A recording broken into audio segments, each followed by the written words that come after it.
to another episode of the Modern Manifestation Podcast. I'm your host, Bree Brown, a lettuce-hating, wine-loving, curses like a sailor, recovering perfectionist.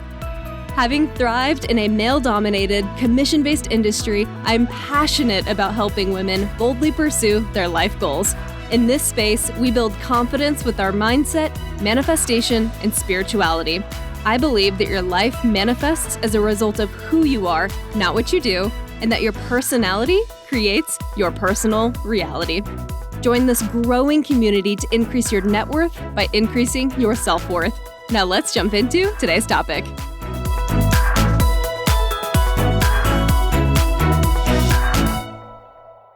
Hello, beautiful souls, and welcome back to the Modern Manifestation Podcast. The purpose of today's episode is to encourage you to reflect upon the things you're trying to bring into your life and consider whether or not they are what you really want. So let's get into that. For a long time, I believed, for better or worse, that manifestation was all about attracting financial success. I think a lot of us find out about manifestation because of our financial desires. So I always thought that it was about more money, more luxury, more abundance. And that's what so many of the manifestation and the personal development gurus seem to push out there, right? $1 million homes, private jets, designer clothes, curated travel content. And while money can be great, right? It can open a lot of doors to the things that our souls crave. I realized something important recently. If we are cultivating an identity just to impress society, we will never find authentic joy in the process. So today's episode is focused on manifesting from the soul and not the ego, with that in mind. For years, I was caught in the whirlwinds of that manifestation projection, just trying to manifest the things that I thought would give me clout as someone who, quote unquote, gets manifestation, right? So I found myself way too focused on comparing my life to other people in the manifestation space. So I was comparing myself to the curated homes that they had, their fleet of luxury cars, versus my dad's childhood home we bought in 2018 to renovate, and the car I've loved driving for nearly 6 years. And so I would compare these juxtapositions of our lives, and instead of viewing it from the perspective of like, we're different, we want different things, I viewed it through the lens of the haves and the have-nots. And it wasn't until I started experiencing more external success for myself that I realized I never really cared about those material luxuries. And for a long time, I chased those things thinking that's what it meant to be successful. But in reality, that desire, that drive for me was really just pressure from others to maintain an image through social media, through the environments and the groups I was hanging out with. There was this idea or this need to just fit in. And while I do believe there is a role for fake it till you make it, there's also a point in which, everything in moderation, right? Where that can also not benefit you. And so I felt this internal pressure. No one was telling me this, but I felt this internal pressure to keep buying more luxuries I didn't need, things that my soul wasn't even interested in, to go after things that weren't really even of value to me. And for a while, I just let this go on. So for example, I distinctly remember feeling constantly behind. One year I got a new car, but in the back of my mind, I was like, well, it's not the newest model. Or when we bought a house, my thought was, well, it's old, it's not renovated yet.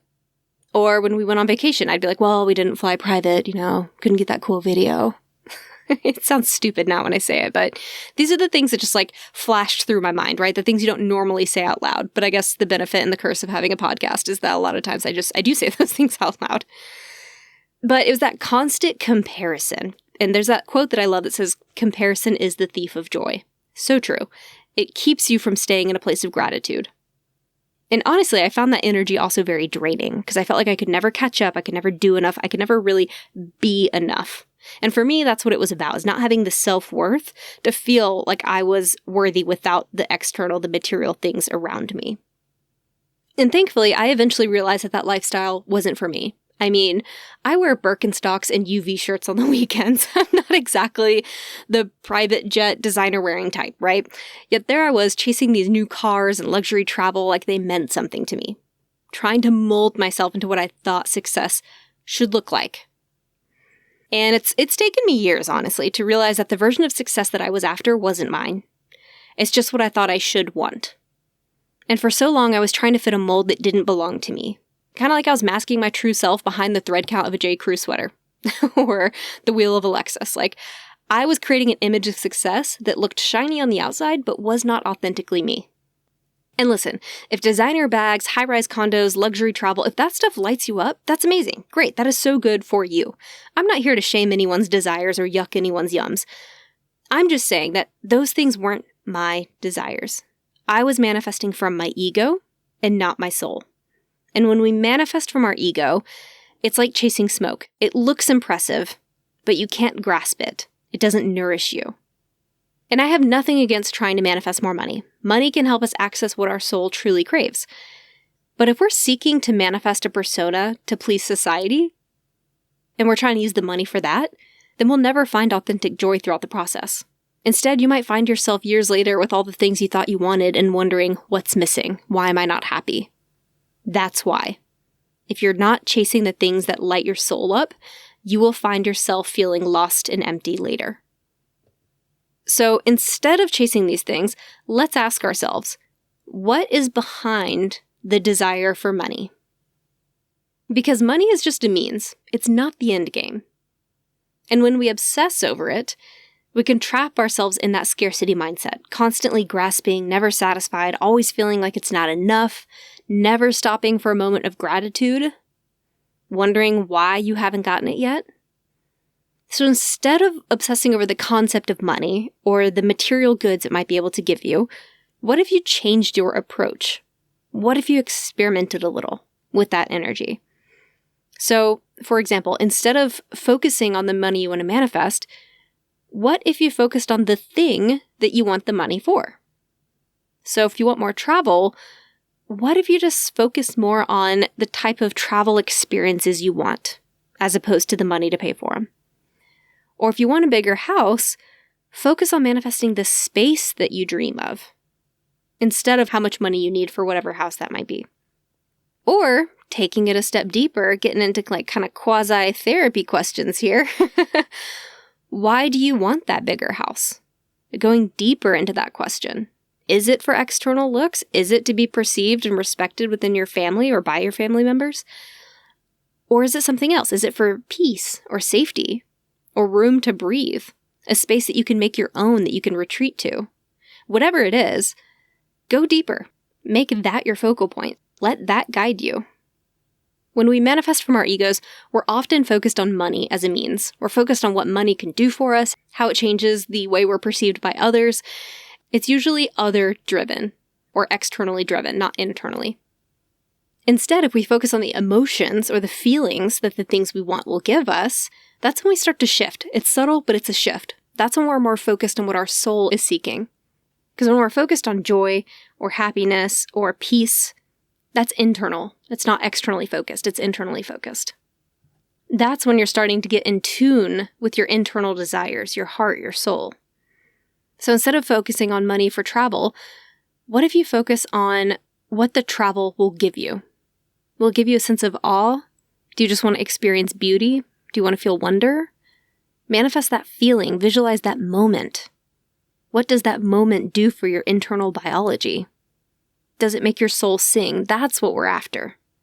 That is a deeper level of attunement. And when we're aware of our soul's true desires in that way, we get to differentiate how we go about manifesting.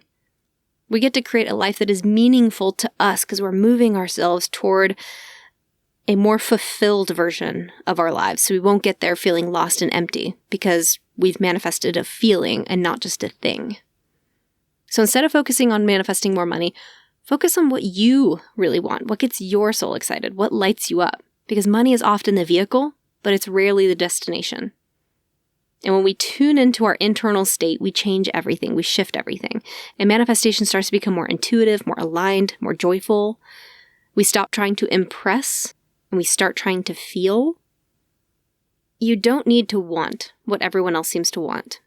And not that you need permission, but just in case it's helpful to hear as a reminder. You don't need to want what everyone else seems to want. You don't need the Malibu mansion, the Pinterest perfect life, or even the boss babe lifestyle. if those things don't genuinely excite you.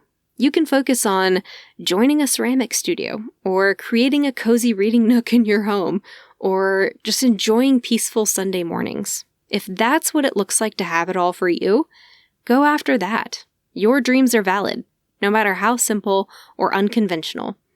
And also, no matter how much it seems to juxtapose with maybe who you were 5 years ago. Give yourself permission to change. Give yourself permission to shift your desires, even. You get to choose what your life looks like, so make it a good one for you. Define success on your terms. And if any of this is resonating, try asking yourself today, what do I really want? What is my soul craving, not my ego? What's the vibe I'm searching for? Is there something I've been after that just really doesn't fully resonate that I could explore further? Let your vision for the future be rooted in truth and not performance. You're not here to prove anything to anyone unless you want to. You're here to create something beautiful. Make it a life that feels good to you. Make it a life that serves you. That's where your real power in manifestation begins. Thank you all so much for hanging out with me today. Have a fantastic rest of your week, and I will catch you in the next episode. Until then, go out there and manifest some miracles. I hope y'all enjoyed today's episode. If you want to check out the show notes, head over to www.themodernmanifestation.com/blog. If you're loving this podcast, please drop me a review, share this episode with a loved one, and follow me on Instagram @modernmanifestation. I love y'all so much, and thanks for listening.